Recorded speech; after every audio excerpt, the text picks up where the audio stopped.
Hello, brethren. I'm glad to have you back, and we are here with a brand new message titled Restoring the True Congregation. Yes, many of us are quick at saying that Jesus will soon return, and that is the truth. But the question is, how many of us are preparing to receive the most important visitor we'll ever have on the face of the earth? Anybody that is waiting for an important visitor must put his house in order and must take care of details. That is one of the reasons why we are here, to make sure that we get ready. And to get ready, we must put our house in order. And some of the things we are presenting in our platform is to make sure that we inspire the children of God to please go back to the drawing board and check what is not of standard that Jesus has already set. So you, a minister, you have a congregation, listening to how Jesus put the way, the pattern, the standard that his congregation must be. We go to Acts of the Apostles chapter 4 from verse 32 to 34. This is the standard that must not be compromised. Please pay attention to this.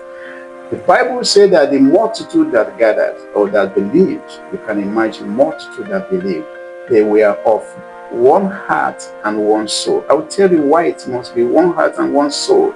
And they said that the manifestation of this one heart and one soul is that they were sharing everything in that large congregation, so that nobody that did not have lacked anything. For those who had brought, they shared it, and thereby confirming why the Bible says that we are heirs of God and joint heirs with Christ, that all things are ours. That's the standard set.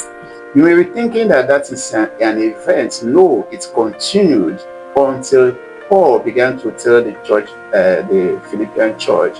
In Philippians chapter 2 verse 2, he said, for you to fulfill my joy, you must be like-minded, of one mind and of one love. This is to show you that it's continued, it's the standard set, one mind, one heart, one love. Now, let us look at how Jesus responded when some churches began to lower the standard. That is what you find in his letters to the 7 churches in Asia, Revelation chapter 2 and 3, and to the church at Ephesus. He commended them for doing many other things right, but he said that one thing that is missing there, if you don't restore it, then the light will go off. Definitely, Holy Spirit will leave that congregation. And what was it? He said, first love and first work.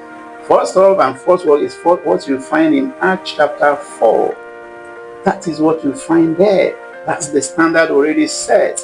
So now you can see that any congregation in our generation that is not of this standard, where you have the children of God led by the Holy Ghost, they have one heart and one soul. And everything they had, they saw it as belonging to Jesus, so they shared. Then that congregation is in danger of losing the presence of God. Now, look at exactly why it must be one heart and one soul. God has chosen a temple. I'm sorry, I don't know what the children of Israel were trying to do. They say they want to build another temple. But God had chosen a temple. Let them not put all of them into sin like Jeroboam. So, one body must have one heart. And that is why every child of God must be born again. The heart regenerated, broken, and coupled into one big heart inside one big body called the body of Christ. That is exactly the revelation that you have here. Therefore, go back to your congregation and work hard. The Holy Spirit will help us. The grace of God is sufficient for us to restore our congregation to the pattern that God has set. Anything that is of less standard is not going to be acceptable to our Lord Jesus Christ, because he's coming to rapture a perfect church. I hope you have got this message. Thank you for watching. Stay blessed in Jesus' name. Amen.